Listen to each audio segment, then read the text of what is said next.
Hi friends, నేను మీ శ్రీనివాస్ని. ఈరోజు మనం ఓలా S1X థర్డ్ జనరేషన్ గురించి తెలుసుకుందాం. అంటే సెకండ్ జనరేషన్కి థర్డ్ జనరేషన్కి ఉండే డిఫరెన్సెస్ ఏమి, అలాగే ఇది ఎంత కాస్ట్లో వస్తుంది, వీటన్నిటి గురించి మనం ఈ వీడియోలో మాట్లాడుకుందాం. అలాగే మీకు already S1 Pro third generation గురించి నేను ఆల్రెడీ వీడియో పెట్టినాను. మీరు చూడకపోతే కార్డ్స్లో వదిలేస్తాను, అక్కడి నుంచి కూడా మీరు చూడొచ్చు అనమాట. వెహికల్ ఎలా ఇప్పుడు మనము S1X థర్డ్ జనరేషన్ అలాగే సెకండ్ జనరేషన్ థర్డ్ జనరేషన్కి ఉండే డిఫరెన్స్ ఏమనేది మనం ఈ వీడియోలో మాట్లాడుకుందాం. ఈ వీడియో మీకు నచ్చితే లైక్ చేయండి, షేర్ చేయండి, సబ్స్క్రైబ్ చేయండి ఫ్రెండ్స్. సబ్స్క్రైబ్ చేయడం మాత్రం మర్చిపోవద్దండి. అలాగే వీడియోని స్కిప్ చేయకుండా చూడండి, మీకు అప్పుడు క్లియర్గా అర్థమవుతుంది అనమాట. ఇంకా మనం ఆలస్యం చేయకుండా వీడియోలోకి వెళ్దాం.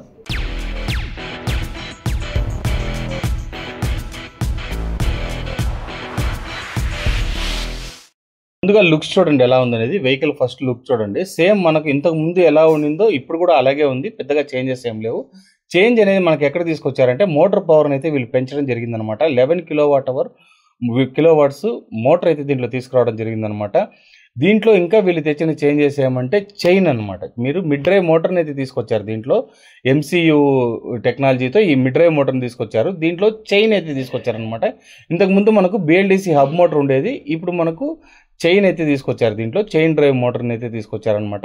ఇదొక బెస్ట్ విషయం అని చెప్పొచ్చు. ఎందుకంటే మిడ్ డ్రైవ్ మనకు BLDC మోటార్స్ అంటే అవి ఓల్డ్ ఫ్యాషన్ అయిపోయింది. ఇంకా మీదట చాలా వరకు BLDC మోటార్స్ రావని చెప్పొచ్చు, రావనుకుంటున్నాను నేను. మనకు చైన్ డ్రైవ్ మోటార్స్ అయితే దీంట్లో తీసుకురావడం జరిగిందనమాట.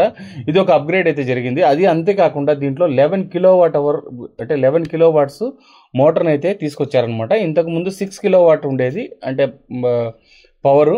ఇప్పుడు పీక్ పవర్ చూసుకుంటే మనకు 11 కిలోవాట్ అయితే తీసుకొచ్చారు.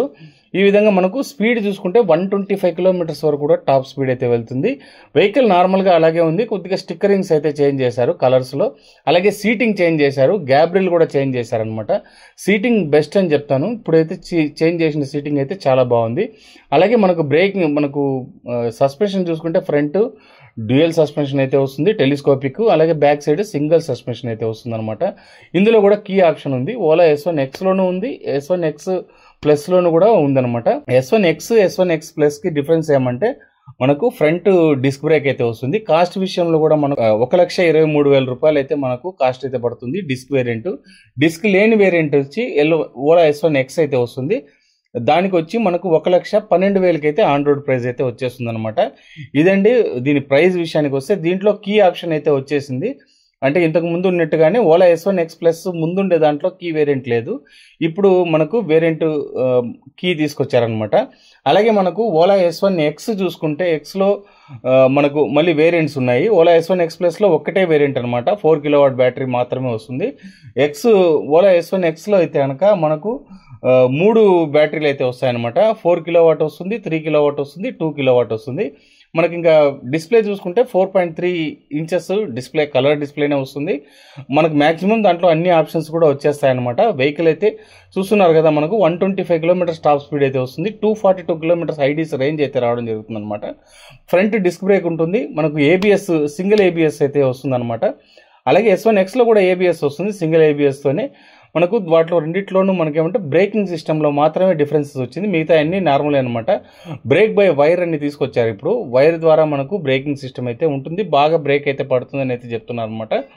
ఇంకా మనకు మోటార్స్ పరంగా చూస్తున్నారు కదా, మనకు చైన్ డ్రైవ్ మోటార్ అయితే వస్తుంది, అలాగే మిడ్ డ్రైవ్ మోటార్ అనమాట దీంట్లో యూజ్ చేశారు. ఇది ఒక బెస్ట్ విషయం అని చెప్పొచ్చు, ఎందుకంటే మొత్తానికి చేంజ్ అయితే అయిపోయింది. నాకు తెలిసి ఇంకా లాస్ట్ ఇదే అనుకుంటాను S1X అనేది. నెక్స్ట్ ట్రిప్ S1X ఉండకపోవచ్చు. అలాగే మనకు చూసినారుగా పేటెంటెడ్ బ్రేకింగ్ అనమాట. వీళ్ళు బ్రేకింగ్ అనేది వైర్తో వచ్చే సెన్సార్ ఐడెంటిఫైడ్ బ్రేకింగ్ ప్యాటర్న్, వీళ్ళు దీన్ని పేటెంట్ అయితే తీసుకున్నారనమాట. అర్జెన్సీలో కూడా ఇది బ్రేకింగ్ అయితే బాగా పర్ఫెక్ట్గా మనకు వర్క్ అవుతుందని చెప్తున్నారు. చూస్తున్నారు కదా, దీంట్లో వైర్ డిజైన్ అయితే దీంట్లో తీసుకురావడం జరిగింది. దీనివల్ల మనకు బ్రేకింగ్ అనేది పర్ఫెక్ట్గా అయితే వస్తుందన్నమాట. ఈ విధంగా మనకు మోటార్ చూసుకుంటే మనకి ఇక్కడ ఈ విధమైన మోటార్ అయితే తీసుకొచ్చారు. దీంట్లో మిడ్ డ్రైవ్ మోటార్ని అయితే తీసుకొచ్చారు. 15% మోర్ దాన్ రేంజ్ అనమాట. రేంజ్ మనకు 15% ఎక్కువ పెరుగుతుంది. అలాగే బ్రేకింగ్ సిస్టమ్ చూసుకుంటే స్మూత్గా ఉంటుందన్నమాట. ఈ విధంగా బ్రేకింగ్ని అయితే తీసుకొచ్చారు వీళ్ళు. ABS in the front wheel, మనకు ఫ్రంట్లో మనకు ABS సింగిల్ ABS వస్తుంది. S1 Pro చూసుకుంటే మనకు S1 Proలో మనకు డ్యూయల్ ABS అయితే వస్తుంది అనమాట. దీంట్లో సింగిల్ ABS వస్తుంది, కానీ బ్రేకింగ్ సిస్టమ్ని అయితే వీళ్ళు ఇంప్రూవ్ చేశారని చెప్పొచ్చు. మనకు థర్డ్ జనరేషన్లో బ్రేకింగ్ సిస్టమ్ని ఇంప్రూవ్ చేశారు. అలాగే మనకు మోటార్ని ఇంప్రూవ్ చేశారు. మోటార్ అలాగే మనకు మిడ్ డ్రైవ్ మోటార్ వస్తుంది. చైన్ రావడం వల్ల కొద్దిగా ఇంకా కొంచెం ప్రీమియంనెస్ అయితే వచ్చిందని చెప్పొచ్చు. ఇంకా వీల్స్ చూసుకుంటే మామూలుగా 12 ఇంచెస్ వీల్స్ అయితే వస్తాయి. 90/90 బ్యాక్ సైడ్ ఫ్రంట్ మనకు 90/90 12 ఇంచెస్ టైర్స్ అయితే వస్తుందన్నమాట. Gen 3కి Gen 2కి చేంజెస్ అయితే ఇవే. వెహికల్ మీరు చూసి గమనిస్తున్నారు కదా ఎలా ఉందనేది. చాలా అంటే చాలా బాగుందన్నమాట వెహికల్ పరంగా చూసుకుంటే. ఫ్రెండ్స్ ఇక దీంట్లో కీ ఫీచర్స్ గురించి మాట్లాడుకుందాం. ఫీచర్స్ చూసుకుంటే మనకు రేంజ్ 242 కిలోమీటర్స్ రేంజ్ అయితే ఇచ్చాడు. టాప్ స్పీడ్ మనకు 125 కిలోమీటర్స్ టాప్ స్పీడ్ అయితే ఇచ్చారనమాట. ఇప్పుడు 11 కిలోవాట్ పీక్ పవర్ మోటార్ అయితే దీంట్లో తీసుకురావడం జరిగింది. యాక్సిలరేషన్ చూసుకుంటే మనకు 0 to 40 కిలోమీటర్స్ని 3 సెకండ్స్లోనే ఇది చేరుకుంటుంది అనమాట. ఫ్రంట్ డిస్క్ బ్రేక్ అయితే ఇచ్చారు. దీంట్లో మనం వేరియంట్స్ చూసుకుంటే కలర్స్ చూస్తే సీట్ ఎర్గనామిక్స్ అయితే చేంజ్ చేశాడు. సీటింగ్ అయితే ఫుల్గా చేంజ్ అయిపోయింది. ముందుకు ఇప్పటికి ఉండే తేడా ఖచ్చితంగా దీంట్లో కనపడుతుంది అనమాట. అలాగే మనకు ఫుల్ చైన్ కవర్ అయితే దీంట్లో తీసుకురావడం జరిగింది. ఇంతకు ముందు మనకు చైన్ కవర్ అయితే ఉండేది కాదనమాట. చైనే లేదు, అప్పుడు BLDC మోటార్ అయితే వచ్చేది. కలర్స్ అయితే మనకు న్యూ కలర్స్ తీసుకొచ్చారు. కలర్స్ గురించి మనం మాట్లాడుకుందాం. అలాగే బ్రేకింగ్ సిస్టమ్ దీంట్లో మనకు ఫ్లెక్సిబుల్ రిఫ్లెక్టర్స్ కూడా మనకు ఇచ్చారనమాట. Front disc brake by wire అనమాట. వైర్ ద్వారా వచ్చే బ్రేకింగ్ సిస్టమ్ అయితే దీంట్లో తీసుకురావడం జరిగింది. అలాగే స్పోర్టీ బాడీ డెకల్స్ అయితే అంటే మనకు అదే కలర్స్ అయితే చేంజ్ చేయడం తీసుకుంది అనమాట. Brake by wire mid drive మోటార్ని అయితే తీసుకొచ్చారు. MOVOS 5 పైన రన్ అవుతుందన్నమాట. ఇప్పుడు ఇంకా Gen 2కు Gen 3కు ఉండే డిఫరెన్సెస్ చూసుకుంటే మనకు 0 to 40 కిలోమీటర్స్ Gen 2లో 3.3 సెకండ్స్ ఉండేది. ఇప్పుడు 3 సెకండ్స్కి అయితే మారిందనమాట. మోటార్ పవర్ 6 కిలోవాట్ ఉండేది, 7 కిలోవాట్కి మారింది. అలాగే మోటార్ టైప్ మనకు హబ్ మోటార్ ఉండేది, మిడ్ డ్రైవ్ మోటార్కి వచ్చిందనమాట. డిస్క్ బ్రేక్ చూసుకుంటే ముందు ఉండే దానిలో డిస్క్ బ్రేక్ లేదు. ఇప్పుడు ఉండే 3rd జనరేషన్లో డిస్క్ బ్రేక్ అయితే తీసుకొచ్చారనమాట. ఈ విధంగా మనకు ఏది కావాలనో దాన్ని మాత్రం చేంజెస్ అయితే తీసుకొచ్చారని చెప్పొచ్చు. ఇంకా కలర్స్ విషయానికి వస్తే దీంట్లో కస్టమ్ కలర్స్ని అయితే తీసుకొచ్చారు.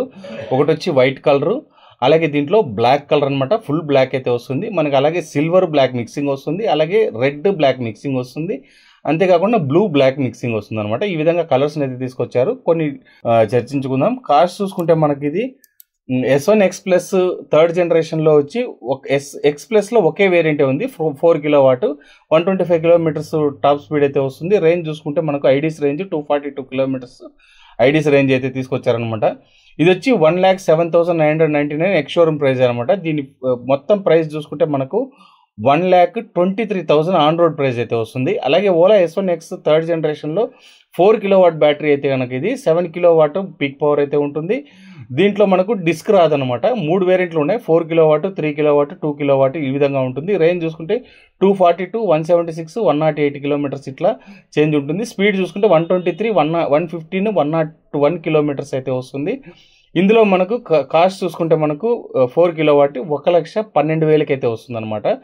ఇది ఒక బెస్ట్ విషయం అని చెప్పొచ్చు. కాస్ట్ పరంగా కూడా వెహికల్ చాలా సూపర్గా తీసుకొచ్చారు. తక్కువ కాస్ట్లోనే తెచ్చారని చెప్పొచ్చు. చైన్ డ్రైవ్ మోటార్ చేంజ్ చేసిన తర్వాత కూడా దానికి దీనికి పెద్దగా తేడా అయితే ఏం లేదు. ముందున్న ఓలా S1 X 4 కిలోవాట్కి ఇప్పటికి మనకు పెద్దగా డిఫరెన్స్ అయితే లేదనమాట. ఒక 2-3 వేల రూపాయలు తగ్గుతుంది అంతే. దీనికి మనకు ఒక మంచి సిస్టమ్ అయితే తీసుకొచ్చారని చెప్పొచ్చు. కలర్స్ పరంగా కూడా చాలా బాగున్నాయి. వెహికల్ కూడా ఎక్సలెంట్గా ఉందని చెప్పొచ్చు. నాకైతే చాలా బాగా నచ్చిందండి. మీ అభిప్రాయం ఎట్లుందో నాకు కమెంట్స్ రూపంలో తెలియజేయండి. వెహికల్ అయితే ఈ చేంజ్ అనేది మనకు ఖచ్చితంగా ఉపయోగపడే చేంజ్ అయితే తీసుకొచ్చారని చెప్పొచ్చు అనమాట. వెహికల్లో నాకు బాగా నచ్చింది. మీకు ఎలా ఉందో నాకు కమెంట్స్ రూపంలో తెలియజేయండి. ఫ్రెండ్స్ మనకి ఇప్పుడు ఉండే వెహికల్స్ పరంగా చూసుకుంటే ఒక iQube కానీ, అలాగే మనకు బజాజ్ చేతక్ కానీ, హీరో విడా కానీ వీటన్నిటిలో కూడా కాస్ట్ అనేది చాలా హెవీగా ఉంటుంది. 4 కిలోవాట్ బ్యాటరీ కాస్ట్ మినిమం మనం ఏథర్లో దీంట్లో ఎక్కడ చూసుకున్నా కూడా 1,55,000, 60,000 పైనే ఉంటుంది అనమాట. మనకు ఫీచర్స్ తగ్గినా కూడా పర్వాలేదు, మంచి కావాలి అని అనుకుంటే Ola S1 X 4 kilowatt best అని చెప్తాను నేను. ఎందుకంటే 1,12,000 రూపాయలకి అయితే వస్తుంది. ఇప్పుడు బ్రేకింగ్ సిస్టమ్ కూడా వీళ్ళు పెంచారు. లేదు మనకు డిస్క్ వేరియంటే కొంటామన్నా కూడా 1,23,000 రూపాయలకి వచ్చేస్తుంది అనమాట. ఒక బెస్ట్ విషయం ఇది, చాలా బాగుంటుంది. మీరు చూడండి, వెయిట్ చేయండి. అందులో సర్వీస్ కూడా వీళ్ళు చాలా ఇంప్రూవ్ అయితే చేస్తున్నారనమాట. అలాగే దగ్గర దగ్గర 10,000, 15,000 సర్వీస్ సెంటర్లను అయితే ఇప్పుడే తీసుకొని వచ్చేసామని అయితే చెప్తున్నారనమాట. సర్వీస్ సెంటర్స్ అయితే పెరిగాయి. మన తిరుపతి గురించి ఆలోచిస్తే ఇంతకుముందు ఓన్లీ తిరుపతి ఒకటే ఉండేదన్నమాట. ఇప్పుడు చుట్టుపక్కల అన్ని చోట్ల తెచ్చారు. చిత్తూరులో వచ్చింది, అలాగే మన కాళహస్తిలో వచ్చింది, నాయుడుపేటలో వచ్చింది. ఈ విధంగా అన్ని చోట్ల మనకు, నెల్లూరులో అన్ని చోట్ల మనకు సర్వీస్ సెంటర్లు అయితే రావడం జరిగింది. దానివల్ల ఏమైందంటే వెహికల్స్ అన్ని డిస్పాచ్ అయిపోవడం వల్ల తొందరగా వీళ్ళు సర్వీస్ని అయితే ఇంప్రూవ్ చేయగలుగుతున్నారనమాట. ఇంతే ఫ్రెండ్స్. ఇంక వీడియో నచ్చితే లైక్ చేయండి, షేర్ చేయండి, సబ్స్క్రైబ్ చేయండి ఫ్రెండ్స్. సబ్స్క్రైబ్ చేయడం మాత్రం మర్చిపోద్దండి. ఇలాంటి మంచి వీడియోస్తో మళ్ళీ కలుస్తాం. అంతవరకు బాయ్ బాయ్.